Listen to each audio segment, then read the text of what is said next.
በትግራይ ክልል ከ5 ዓመታት በፊት የነበረው መንፈስ ተመልሶ መጥቷል። ልክ በአማራ ኃይሎች ጠለምት በትግራይ ኃይሎች ደግሞ ጸለምት እየተባለች የምትጠራውና ሁለቱ ክልሎች የይገባኛል ጥያቄን የሚያነሱባት አካባቢ ላይ በፌዴራል መንግስትና በህወሓት ኃይሎች መካከል ግጭት መነሳቱ ሲሰማ በርካታ አዳዲስ ሁነቶች ተከስተዋል። የኢትዮጵያ አየር መንገድ ወደ ትግራይ በረራ በሚያካሄድባቸው መቀሌ፣ ሽሬና አክሱም የተቆረጡ ቲኬቶች እያሉም በረራን ሰርዟል። በትግራይ ያሉ ባንኮችን በሙሉ በጥሬ ብር እጥረት ተመተው ለክፉ ቀን ገንዘባቸውን ሊያወጡ በሚፈልጉ የባንክ ደንበኞች ተጨናንቀው ውለዋል። እንደተሰማው ከሆነ በተለይም ከመንግስታዊው የኢትዮጵያ ንግድ ባንክ አንድ ደንበኛ ከ3000 ብር በላይ ማውጣት አይችልም የተባለ ሲሆን እጅግ ረጅም የተባሉ ሰልፎችም በየባንኮቹ ታይተዋል። እርግጥ አሁን ባለው ህግ መሰረት በቀን እስከ 50000 ብር በጥሬ ማውጣት ይቻል ነበር። ነገር ግን የ2013 ዓመተ ምህረቱ መጥፎ ትውስታ ያለባቸው የትግራይ ነዋሪዎች በድጋሚ ለችግር እንዳንዳረግ በሚል በባንኮች ጠሩት መጨናነቅ የባንኮቹን ጥሬ ገንዘብ ሳያሟጥጡ አልቀረም። አንድ ግለሰብ በቀን ማውጣት የሚችለው ብር ከ2000 እና 3000 እንዳይበልጥ ተደርጓል። በ2013 ዓ.ም ጥቅምት ወር ላይ በፌዴራል መንግስትና በህወሓት መካከል ጦርነት ሲጀመር በትግራይ ክልል የተከፈቱ የባንክ ሂሳቦች በሙሉ እንዳይንቀሳቀሱ እገዳ ተጥሎባቸው ነበር። በወቅቱ ትግራይ ውስጥ ለነበሩ ነዋሪዎች ነገሩ በእንቅርት ላይ ጆሮ ደግፍ ነበር። ነገር ግን በትግራይ ክልል ውስጥ የባንክ ሂሳብ ከፍተው በጦርነቱ ወቅት ትግራይ ውስጥ ያልነበሩትም የባንክ ሂሳባቸውን ማንቀሳቀስ አልቻሉም ነበር። ሆኖም ከትግራይ ክልል ውጭ የነበሩት ተበድረው መኖር ይችሉ ስለነበር በክልሉ የነበሩት ግን ብዙ መከራን አሳልፈዋል። ሰሞኑን የሆነው ነገርም ይህንኑ ያስታወሰ ነው። ታዲያ የትግራይ ክልልና የፌዴራል መንግስትን የሰሞኑ ሁኔታ በሚመለከት በዚህ ልዩ ዘገባችን የምናነሳቸው አበይት ጉዳዮች አሉ። ለመሆኑ እውነት ጠቅላይ ሚኒስትር አብይ አህመድ የሚመሩት የፌዴራል መንግስትና የትግራይ ህወሓት መዋጋት ጀምረው ነው ወይንስ አቅማቸውን እየተፈታተሹ ነው? እንደገናስ የትግራይ ክልልና አዋሳኝ አካባቢ የሚገኘው አማራ ክልል ያለው ወቅታዊ ሁኔታ የፌዴራል መንግስትና ህወሓትን እንዲዋጉ የሚያስችላቸው ነው ወይ? እንደገና እስከ 2013 ዓመተ ምህረቱ ጦርነትና ከፕሪቶሪያው ስምምነት በኋላ በአካባቢው የተፈጠሩ ኃይሎች አሰላለፋቸው ኮዴት ይሆናል? እዚህ ጋር ራሱን ፋኖ እያለ የሚጠራውና ከቅርብ ጊዜ ወዲህ ለተነሳበት የአማራ ክልል ህዝብ ጥያቄ መታገሉን ትቶ የህወሓትና የሻዕቢያ ተላላኪ ሆኗል በሚል በፌዴራል መንግስት በጽንፈኝነት ጭምር የሚወቀሰው ቡድንስ ቦታው ኮዴት ነው? ጤና ይስጥልን፣ ኢትዮ ፍሮንቶች ነን። አብራችሁን ስትቆዩ እነዚህን ጉዳዮች በሰፊው ትሰማላችሁ። እስከዛው ቻናላችንን ሰብስክራይብ፣ ላይክ እና ሼር እያደረጋችሁ አብራችሁን ቆዩ።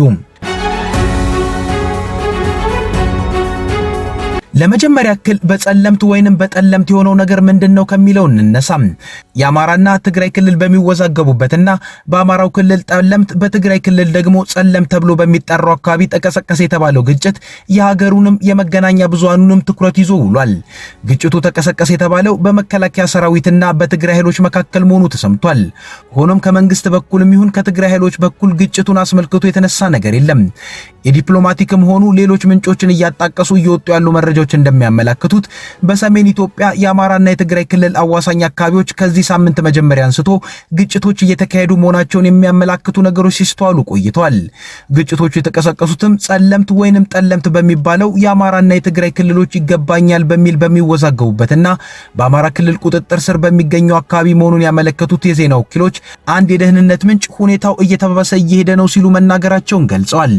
በተጨማሪም ስማቸው እንዳይጠቀስ የጠየቁ ዲፕሎማሲያዊ ምንጮች ለኤፍፒ እንደተናገሩት የትግራይ ኃይሎች ከኢትዮጵያ ሰራዊትና ከአማራ ሚሊሻዎች ጋር እየተዋጉ ነው። ምንጩ አክለው ባለፉት ቀናት ግጭቶች እንደነበሩ የተረጋገጠ ነው፣ ነገር ግን አሁን ስላለው የምናውቀው ነገር የለም ብለዋል። ከዚህም ሲያልፍ በጠለምት ወይንም በጸለምት አካባቢ በተካሄደ ግጭት ውስጥ የፌዴራል መንግስት የሰው አልባ አውሮፕላን ወይንም የድሮን ጥቃትን በትግራይ ኃይሎች ላይ መፈጸሙ ተሰምቷል። በሌላ በኩልም በአካባቢው ላይ መጠነ ሰፊ የሆነ የድሮን ቅኝት እንደተስተዋለም የአካባቢው ሰዎች ሲናገሩ ተሰምተዋል። ታዛቢዎች እንዳሉት ከሆነ አሁን ጸለምት ወይም ጠለምት እየተባለ በሚጠራው ስፍራ የተፈጠረው ግጭት ከዓመታት ወዲህ በፌዴራል መንግስትም ሆነ በህወሓት መካከል መሰራት ያለባቸው ስራዎች በቅጡ ባለመሰራታቸው ምክንያት የተፈጠረ ነው። የስፍራ ከ2013 ዓመተ ምህረቱ ጦርነት በፊት በትግራይ ክልል ስር ይተዳደር የነበር ሲሆን የጦርነቱን መከሰት ተከትሎ ህወሓት ተሸንፎ ስለወጣ ስፍራው በአማራ ክልል ስር ሆኖ ቆይቷል። የአማራ ክልልም ይህ ስፍራ ላይ ይገባኛል ጥያቄ ነበረው። የሰሜኑን ጦርነት ያስቆመው የፕሪቶሪያውን ስምምነት መፈረም ተከትሎ ግን በጦርነቱ ሳቢያ በጸለምት ኖሮ የተፈናቀሉ ዜጎች እንደ ሌሎች ቦታዎች እንዲመለሱ ከስምምነት ተደርሶ ነበር። ተፈናቃዮችን የመመለሱ ነገር ላይ ግን በህወሓትና በፌዴራል መንግስት መካከል መካሰሶች ነበሩ። የፌዴራል መንግስት ህወሓት ተፈናቃዮችን ወደ ቀያቸው እንዳይመለሱ የፖለቲካ መጠቀሚያ ያደርጓቸዋል ሲል ይከሳል። ህወሓት ደግሞ ተፈናቃዮች እንዲመለሱ የፌዴራል መንግስት የአካባቢውን አስተዳደር ከጦርነቱ በፊት ወደ ነበረበት ለመመለስ በተስማማው መሰረት መፈጸም አለበት፣ ካልሆነ ግን ተፈናቃዮቹ ደህንነታቸው አይጠበቅም የሚል ጥያቄን ያነሳል። እርግጥ ህወሓትም የፌዴራል መንግስትን በጠለምትና ጸለምት ላይ የሚያነሷቸው የእርስ በርስ ክሶች በሌሎች አወዛጋቢ ቦታዎች ላይም የሚያነሷቸው ናቸው። በጊዜ ሂደት ግን በትግራይ ያሉ ተፈናቃዮች ላይ ያለው ሰብአዊ ጉዳት፣ ይህም ማለት ረሃብን ጨምሮ የደረሱት ጥፋቶች ህወሓት ላይ ከሚነሱበት ትችቶች ጋር ተደማምሮ ህወሓት በተደጋጋሚ የከፉ መግለጫዎችን ያወጣ ነበር። በመግለጫዎቹ ላይ የትግራይ ህዝብ ላይ የዘር ማጥፋት እየተፈጸመ ነው የሚሉ ክሶችን በተደጋጋሚ ተገልጿል። የፌዴራል መንግስትም ህወሓትን ተፈናቃዮችን የፖለቲካ መጠቀሚያ በማድረግና ከሻዕቢያ ጋር በማበር በተደጋጋሚ ሲከሰው ተደምጧል። አንዳንዶች እንደሚሉትም አሁን በጠለምት ወይንም በጸለምት የተከሰተው ግጭት ከዚህ ብሶት የመጣ ነው ይላሉ። እርግጥ አሁን ላይ ግጭቱ መቀሳቀሱም እየተነገረ ነው። ነገር ግን መጀመሪያ ላይ የአማራ ብሔራዊ ንቅናቄ አባል መስራች አባል ሆነው የጠቅላይ ሚኒስትር አብይ አህመድ መንግስትን በጽኑ ሲተቹ የነበሩት ኋላ ላይ በተለያዩ ሹመቶች ላይ የመንግስት ስልጣንን የያዙ ግለሰቦች በጦርነቱ ላይ ያሳዩት የግፋ በለው እንቅስቃሴ ግን አስገራሚ ነው። እንዳየነው በጠለምትና በጸለምት በተነሳው ግጭት ላይ የፌዴራል መንግስትም ሆነ ህወሓት ያሉት ነገር አልተደመጠም። ነገር ግን ግጭቱ ሰሞኑን ከመነሳቱ አንጻር የፌዴራል መንግስትና ህወሓት በዚህ ሰዓት ሙሉ ጦርነት ውስጥ ሊገቡ ይችላሉ ወይ የሚለው ነገር ጥያቄን ያስነሳል። ጥያቄን የሚያስነሳው ጉዳይ ጦርነቱ ቢነሳ ከፌዴራል መንግስት ጋር የሚደረገው ጦርነት ከህወሓት ጋር ብቻ ነው ወይ? ይህስ ታስቦበታል ወይ የሚለው ነው።